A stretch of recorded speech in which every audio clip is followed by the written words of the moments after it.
It's 2 in the morning, and something crosses your bathroom floor faster than your eyes can track it. No footsteps, no warning, just a flicker of movement along the baseboard, there and gone in under a second, like the tile itself blinked. You tell yourself it was nothing. You go back to bed. In the morning, you find them. Small, papery husks tucked into the corner behind the toilet, in the closet, along the edge of the carpet. Dry, hollow, empty. And your first thought is the obvious one. The house is infested. Something is breeding in these walls, and whatever crossed your floor last night was part of it. But what if that's backwards? What if your house wasn't infested by the thing you saw? What if it was already infested by something else, something you never saw at all, and the fast-moving shape on your bathroom floor was simply the first sign that anyone or anything had noticed? Because here's what's actually been happening in your walls, possibly for months, before you ever saw a single leg cross your floor. Homes accumulate hidden insect populations in the spaces you can't check. Inside wall voids, under subfloors, behind baseboards, in the damp margins where a foundation meets soil. Termites alone are estimated to cause billions of dollars in structural damage across the U.S. every single year, and the damage is almost always invisible at first. There's no dramatic collapse. There's a slightly spongy floorboard, a door that suddenly doesn't close right, a faint hollow sound when you knock on a windowsill that used to sound solid. By the time most homeowners notice, the problem has already been active for a long time, quietly, structurally, expensively. That's the real infestation, and it has nothing to do with the thing you saw at 2 in the morning. Here's the part everyone gets wrong. The house centipede, because that's what crossed your floor, isn't lost. It isn't confused. It isn't there because your house is dirty, and it isn't hunting you. It's hunting everything else that's already living in your walls. House centipedes are ambush and pursuit predators, and their entire body is built around a sense most of us don't even think about. Fine-tuned vibration and touch detection running along a pair of long, whip-like antennae and equally long rear legs that trail behind them like a second set of feelers. That sensory system has been refined over an evolutionary lineage stretching back hundreds of millions of years, tuned for exactly one job: detecting the faint disturbance of another small body moving nearby, in total darkness, through solid structure. It doesn't see your house the way you do. It feels a live vibration map of everything moving inside your walls, and it moves toward the signal. So what does it actually mean when you find those dry, hollow husks in the corner? Each one is a confirmed kill, not a maybe, not a coincidence. A house centipede caught something, subdued it, fed, and left the exoskeleton behind as proof. And once you start looking at what's actually on a house centipede's typical menu, the picture changes fast. Bedbugs, which reproduce in cracks near mattress seams and are notoriously difficult to eliminate once established. Termites, which can compromise structural wood for years without a single visible symptom. Cockroaches, which spread bacteria across kitchen surfaces every time they cross one. Silverfish, which quietly destroy paper, book bindings, and wallpaper glue.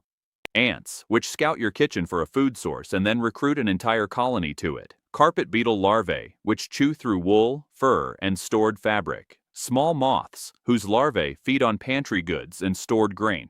None of these pests moved in because of the centipede. The centipede didn't bring a single one of them into your house. It found them already there.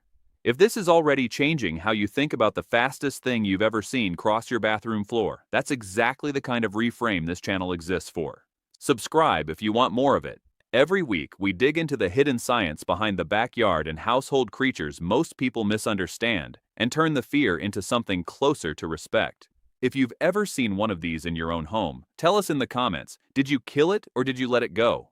Now let's talk about the actual fear, because it's real and it deserves a straight answer instead of dismissal. People are afraid of the bite. House centipedes do have venom, they're predators, and venom is how they subdue prey many times their own size relative to a human. But from the centipede side of the equation, biting a human is an enormous waste of resources and an unnecessary risk with zero payoff. Its venom is calibrated for insects, not for anything the size of a hand. Documented bites on humans are rare, and when they do happen, it's almost always because the animal was grabbed, trapped, or pressed against skin, never because it sought a person out. Left alone, a house centipede's response to a human presence is retreat, not aggression. It freezes at the first vibration of a footstep, reads the disturbance, and either goes still against a surface or bolts for the nearest gap in the wall.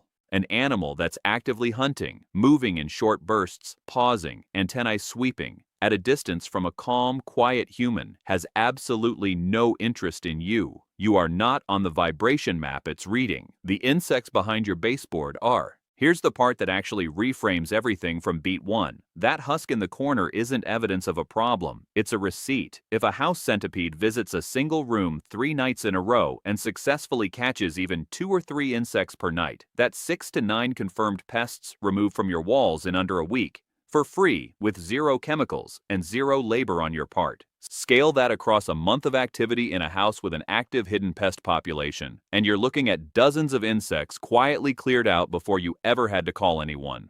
Compare that to the alternative. A termite infestation left untreated for a year or two can mean thousands of dollars in structural repair. A professional inspection and treatment plan costs real money and real time, and it only addresses what's found, not what's hidden deeper in the structure. The centipede's evidence is cosmetic, a few dry husks you sweep up in 10 seconds. The problem it's solving is structural, expensive, and completely invisible until it isn't. Here's a fact that stops most people cold. House centipedes are among the fastest land arthropods relative to their body size, capable of covering roughly 15 body lengths in a single second when pursuing prey. And they do it on 15 pairs of legs, each pair slightly longer than the one in front of it, moving in a precisely staggered wave so the legs never collide or tangle at full speed. That's not a random scramble. It's a coordinated mechanical system, refined so specifically that engineers have studied centipede leg timing for legged robot design. This isn't a bug scurrying around in panic. It's a precision biological instrument executing a targeted operation: accelerate, close distance, strike, subdue in less time than it takes you to register that something moved. So what does it actually mean if you keep seeing the same one, or its offspring, over weeks or months? A single sighting could be a wanderer that came in through a gap and will move on. But repeat activity in the same room is a diagnostic signal, not an escalating threat. It means there's an ongoing food source sustaining it, which means there's an ongoing pest population somewhere nearby that hasn't been fully addressed. In a strange way, the centipede is running a free, continuous inspection of your walls and telling you the results every time you find another husk. Information a pest control service would otherwise charge you to discover. And it's not the only misunderstood animal doing quiet, unpaid work around your property. Opossums wander through at night picking off ticks before they ever reach you or your pets. Owls patrol from the trees above, clearing out the rodents that would otherwise chew through stored grain and garden roots. Praying mantises sit motionless in the foliage, thinning out the aphids that would otherwise strip your plants bare. Every one of them showed up for the same reason the centipede did. Not because something is wrong with your home, but because your property already had something they needed. They're not warnings, they're evidence that the system is already working. So the next time you see one cross the floor at 2 in the morning, leave it alone.